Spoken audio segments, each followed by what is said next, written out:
dark rooms around the world, there are shelves upon shelves, drawers upon drawers, filled with the cultural artifacts and human remains of Pueblo people and so many other indigenous communities. These artifacts are often displayed in museums as some remnant of an ancient vanished culture. But Pueblo people are still here, still maintaining active relationships with their land and cultural heritage. Material remains and artifacts contain deep connections to their history and are vital to their communities in the present.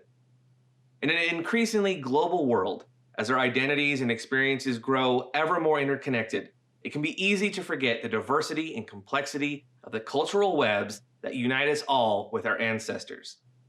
We all carry the memories of those who came before us, and our connections to them helps define who we are. It's part of what makes us human, and it's a big part of the reason we study history. Hi, I'm Jared Kep. I'm Wukchumni, a tribe in Central California, and I'm the Washington State Teacher of the Year. I'm standing here in New Mexico at the Roxanne Swentzell Tower Gallery at the Poe Cultural Center in the Pueblo of Pojoaque. I'm here to speak with Pueblo educators about how their cultural heritage is under threat and the strategies they are using to preserve the legacy of their ancestors and protect their communities today.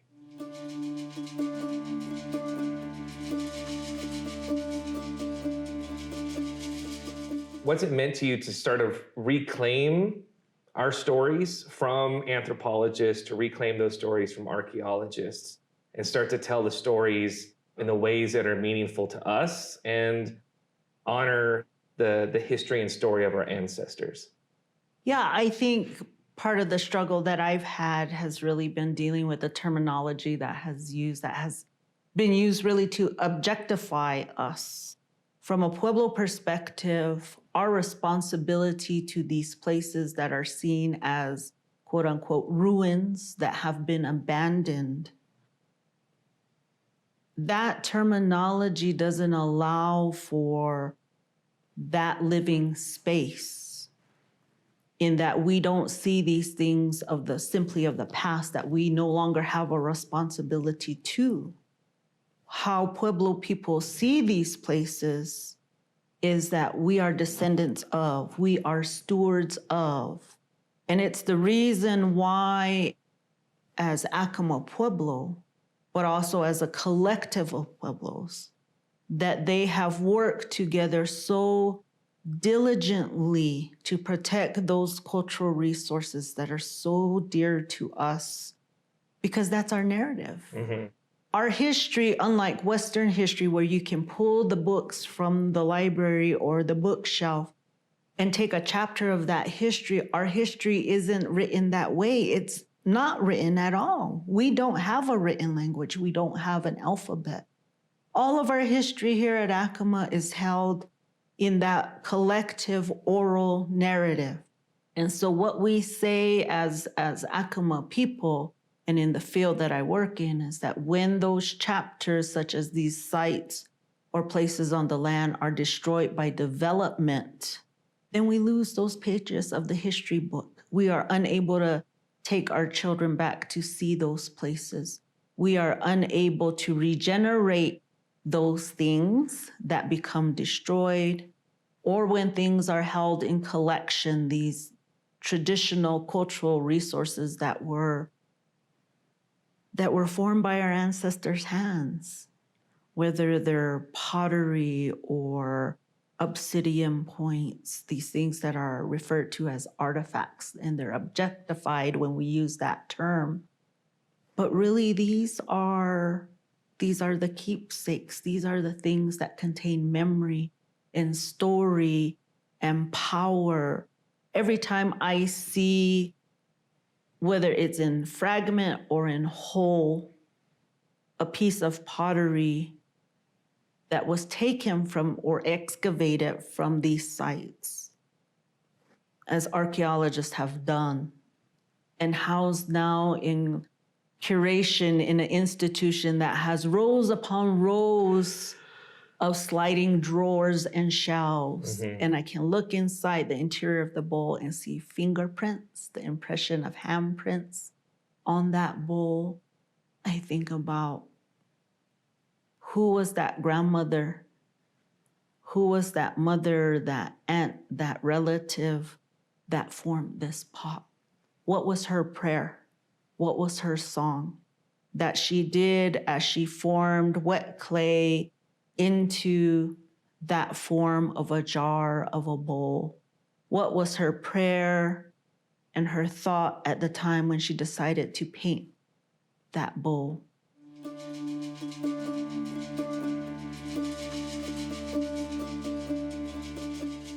What sort of challenges or successes have Pueblo people had working to preserve cultural spaces, sacred spaces, when so much of that land is under the control of federal, state, or even private ownership? Many of our areas, our sacred sites, those places often are not located on our lands. Maybe at best they're on public lands, but also even oftentimes they're in the private ownership of an individual who doesn't allow people to visit these places of incredible cultural importance. The places where our forebears, their sweat is soaked into the land, their blood is soaked into the land. If it's not in an area that we can control, what are the things that are happening there? If it's on public lands, is there grazing? Is there mining or mineral extraction going on? Gas and fracking going on? And so, what are the things happening there, right? And these are, the parallel is, think of those places that are held most dear, in any sort of nation, right? You imagine that people would start fracking the front steps of the Lincoln Memorial or something like that. Why is it important to excavate some things and protect others? Well, there is no need to excavate from our perspective, especially when it comes to the extent that our ancestors have been removed from their places of rest. When house blocks or ceremonial chambers have been totally desecrated, when those items that were planted by or left by our ancestors for a reason were excavated and now sitting in storage in museums and universities or in private collections. When that material culture and cultural heritage is removed, that is problematic. From our perspective, it is not necessary to do that. And so in this time, part of our preservation is not only concern for the structures and the resources and the land and air, but it's also our desire to bring back those ancestors that are on shelves in museums, to bring them back to these landscapes, to reinter them, and to also bring back the cultural items that are significant to these places. Because that's why we return. We return to visit them. But when they have been removed and when these places have been desecrated, then that directly impacts our ability, again, to fulfill that inherent responsibility to maintain and preserve our culture.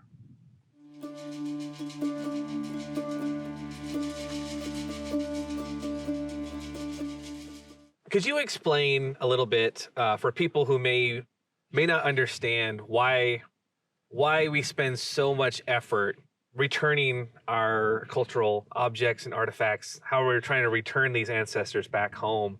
My thinking is that if it was anyone else, I don't think any of us would like the idea of our family members being stripped from their graves along with everything special that was planted with them. I understand that Western science has a desire to know and is very inquisitive, but the ways in which these items are removed from place and space is inhumane. From a native cultural value system and way of knowing and thinking. We don't do that. Once a loved one has departed this earth, we are never to disturb them.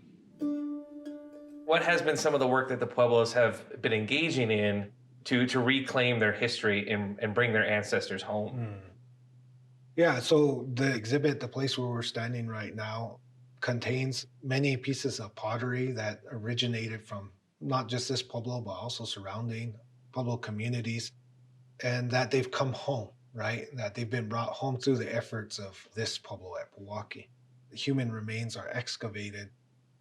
Those people who came before, they were they were left there, they were interred there in a specific way. They were never supposed to be dug up again, right? How do you remedy a harm that is so grievous that it was never supposed to occur in that way, right? So the harm is not easy to just repair, like, oh, we just give stuff back or whatever, because in many cases it's not clear where it should go. Many of our ancestors were removed from their burial sites or placement when they departed this earth. When places like Bonito and Chetroquero and other locations in outlier areas of Chaco were being excavated. So now we are quite busy repatriating these ancestral human remains, their associated funerary materials, and bringing them back, if possible, to places within the areas from which they were taken to be reburied. The other thing that we are always concerned about is not only the material culture, but those objects of cultural patrimony that were made by our ancestors and that need to come back to these places. Many of these items have changed ownership over the years because they've been sold at auction. Perhaps the heirs of the collector didn't wish to maintain those collections, so they get spread all over the world. In 2019, we repatriated a group of ancestors and their associated funerary materials from the National Museum of Finland. And this was a great example of how Indigenous peoples, sovereign nations, worked directly with the federal government to ensure that those ancestors returned back to the United States and they were reinterred at Mesa Verde.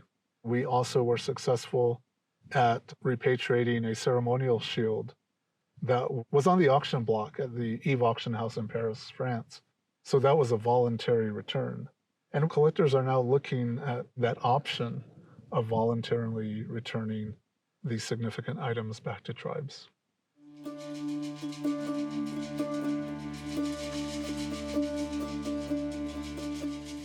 Indigenous communities, like the 19 Pueblos of New Mexico, have resisted and endured through conquest, displacement, and cultural theft. In many parts of North America, Indigenous communities have undertaken a resurgence, reasserting their traditions, expanding their communities, reclaiming stolen remains, and building their future. Still, as you've heard in this video, huge challenges remain. This is one of the reasons we study history. Our past can help us understand the world we live in today and help us prepare to build a more equitable future.